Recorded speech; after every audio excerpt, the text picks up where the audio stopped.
What's going on, guys? Welcome to the video. We're going to take a look at last Friday's episode of the Jeremy Vine show. They were asking if Boris Johnson is Britain's Donald Trump. We are going to look at a couple of the clips from that show, including one where we may have found a woman with a case of Boris derangement syndrome that rivals Ian Blackford's, and a 70-year-old guy who calls the MPs in Parliament scum. But first we are going to listen to this thirsty American dude Robert, who lives in Norfolk, going completely off topic and asking the show's female co-host Storm out on a date, in a true show of desperation you would only expect from a soy boy. Let's check it out. Storm, I know lots of comments on this, people saying, you know, they look similar but they're not similar, or what is the thrust of it? Well, we're going to start with the calls and speak to Robert from Norfolk, who says there are many similarities between Trump and Johnson. We're struggling over this one, Robert. Help us out. What do you think they are? Well, that is correct, and let me just say that I do live in Norfolk. I am an American. I've been living here for almost 2 years. I have seen so many similarities. It all comes down to the language they use. It all comes down to the constituencies to whom they speak. Now, here's the thing. I will be in London all next week. I will be attending the House of Commons. Now, I have a question. While I'm there, I would like to invite Storm to a dinner date. Would that be okay? Robert. She is so beautiful. Well, yes, but... Don't you agree? Come on. Well, I mean, I agree. It's not the time or the place. Have you ever been with an American before, Storm? Have you ever been with an American before? Jeremy, some research. I'll take the fifth on that question. I don't know whether protocol-wise I can't answer for you on that, Storm. You've just been asked that. No, I've said yes, absolutely. But the thing, Yes. Okay. It's almost like he's had Leave to your ask number. you for her hand. Yes, no, I'm not old-fashioned. involved in this. But just to say, the House of Commons is in recess, Robert, so you're going to have to find somewhere else to... You know why I love England? Because in America, I would have already been cut off the phone immediately. God bless you guys. Take care. This is the best call we've had all week. Thank you, Robert, and good luck pronouncing Norfolk as well. So there you have it, guys. That has got to be the thirstiest American dude in the UK right now, begging for dates on national TV. He states he's going to be in London visiting the House of Commons next week, even though it's closed. And when he is there, he wants a date with the show's co-host Storm. I wasn't aware Norfolk was so hard-pressed for women that guys had to beg for dates over the phone on daytime TV shows. Poor Jeremy Vine does not know how to deal with it, because he is not sure whether to be outraged or laugh. He has to consider what the feminists on Twitter will say about it. The funniest bit is, of course, when Robert states if he was on American TV, they would have cut him off already. The rabbist leftist US media can't stand for that sort of misogyny, as where Brits will just laugh it off. Of course, the feminists on the show cries an outrage that it's not a dating show because no one would ask her out on a date, let's be honest. Now let's move on to the next clip. We're going to speak to Stephanie now from Nottinghamshire, who says Trump is more sane than Boris. OK, Stephanie, you can't ask anyone out today. What do you think? Trump is saner than Boris? Well, no, what I think, okay, is that what the country doesn't realise is that that Boris Johnson is actually a psychopath. If you actually look at his previous behaviour, that if he actually has the traits, there's a psychopathic checklist, and there's about 20 traits, okay? Now, I remember Boris would score extremely highly on all of them, like, for example, glib and superficial charm, yes. The pursuit of power, yes. Pathological lying, sexual promiscuity, yes. Lack of remorse, no empathy, cunning and manipulative, impulsive. There's loads of the traits. Now, people fall by him because he's very charming and very convincing, but he's actually extremely dangerous. Now, I think he wants no deal, and he's put all those members in to push through a hard Brexit, because that would cause the most suffering and misery to the most people, which a psychopath would want. OK. But when you say look what he did in Iran, look what he did to that Iranian lady. He doesn't care. Hang on. Stop.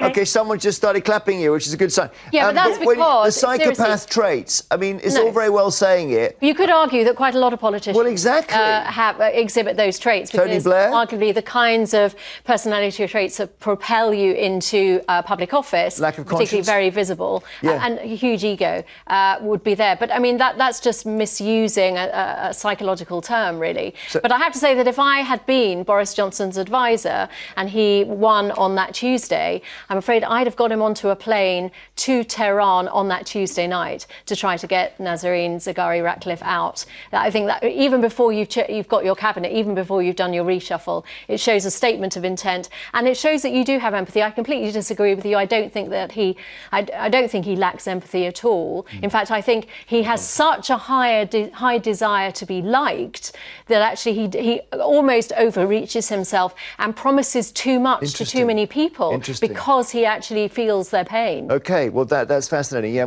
So we heard from Stephanie there, who lives in Nottinghamshire, who thinks Boris Johnson is a psychopath, claiming because he has these traits that are on the psychopath test, he must be a psycho. She reads through a long list of these so-called traits that make him this dangerous psychopath. You can hear members of the panel laughing at her stupidity.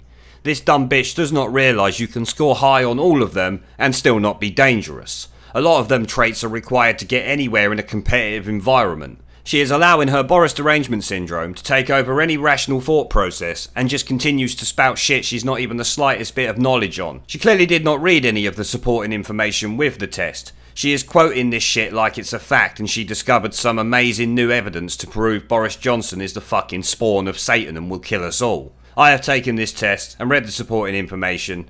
Nothing the test says can be taken as fact. There are many other factors that go into being diagnosed as a dangerous psychopath, dumbass. The panel points out these things are needed to get anywhere in politics, and how this dopey bint is misusing the medical term. No fucking shit. That is a serious case of Brexit and Boris derangement syndrome there. Let's move on to the next clip, though. Darlie, looking at Storm, I can only see you in through Boris Johnson's armpit here. Yeah, just at the angle of where Boris is standing. So we're going to speak to Michael next from Kent, who says Boris and Trump have different policies. Oh, different policies now, Michael. Absolutely. You have Trump is no different to the EU hierarchy with his protectionism. You've got Boris, who's more open to free trade and explore the world, and give him the 100 days and see what he delivers. Yes, I suppose if you're campaigning for Brexit, though, you might argue that you were campaigning for something that's more isolationist, and that is a bit more like Trump. So control your borders, for example. That's not isolationism, is it? Well, it is the kind of thing that Trump is doing, isn't it? It's the same. Yes, precisely, Michael, and that's what the EU want to do. No, come on, and you're that's dancing. not what the British government intend to have. Yeah, but I'm just making just go with me on this. It's a little point about the ideology here, which is that the Boris campaign was take back control, and the Trump campaign is take back control. They use the same phrase, Michael. They may use the same phrase, but it doesn't mean to say that they have the same intention. OK, Michael, thanks. Storm. So we hear from Michael in Kent, who thinks they are different because they have different policies, which prompts the host Jeremy Vine to say leaving the EU is isolationist, which is like Trump. When no, Jeremy, the EU is 27 nations. There are 166 other nations in the world today we can trade with. That's not exactly isolationist, is it? We can also trade with the EU still, as where before we was locked into EU trade restrictions. You're either lying or completely stupid to come out with that bullshit, Jeremy. I'm guessing it's lying, since he then says that controlling your borders is isolationist, when, no, it's called common sense, and something countries have done for thousands of years. Even the animal kingdom protects its territory from outside invaders. Jeremy Vine is yet another communist fuckpig who wants open borders and everyone to just walk in and do what they want. Are you a fucking idiot? Let's move on to the next clip. Next up, we're going to speak to Tony from Lincolnshire, who says Boris is far more intelligent than Trump. Right. I don't know if that's a compliment or not, Tony. Yes, it is. Trump is not a silly man. He's a millionaire and president of the United States. So anyone who says he's stupid is obviously a fool. But Boris Johnson is far better educated and I think far more capable. So I think in that way they're completely different. They're both popular. And they're both prepared to speak out and say what they think, and they're both prepared to reach out to the people. And I think Boris Johnson, like Trump, is reaching out to the ordinary person, doesn't matter whether you're Labour, Tory or what, prepared to reach out and to try to fulfil what the people of this country wanted. But always remembering that Theresa May, probably the worst Prime Minister since Neville Chamberlain, didn't do that. He is trying to do that, but let's remember who the real enemies are. The real enemies are the press and his fellow MPs.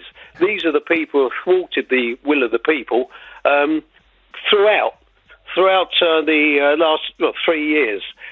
So I think he's trying to put that right. Will he do it? Robert, Well, we don't know. Robert, He'll do his damnedest, but if he's got the same backstabbing lot around him that Theresa May had, if he fails, I don't think it'll be through lack of trying on his part. Yeah. It'll be through the same, quite frankly, scum that we have in Parliament The now. scum? The worst MPs. I'm 70. They're the worst MPs I've seen.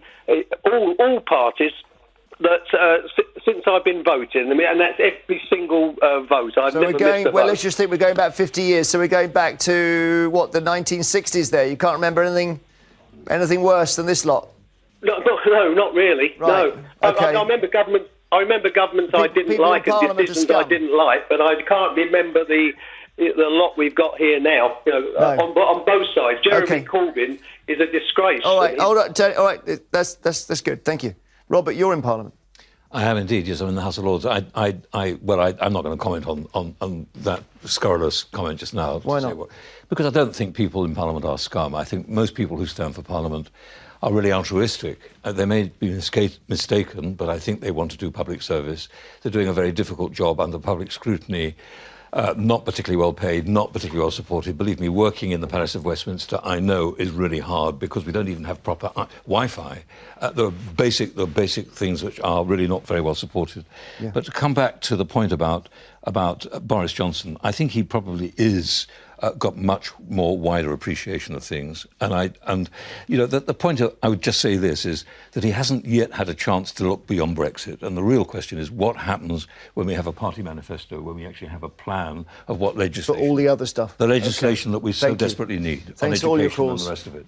So that was the final caller we're going to look at. His name was Tony from Lincolnshire. He thinks while Trump is not stupid, Boris is better educated and more capable, which I myself would be sceptical of saying, since we don't know how good Boris will be, whereas Trump so far has proved himself to be a very good president, with even anti-Trump people now supporting him because he has created jobs for them and got the economy rolling along.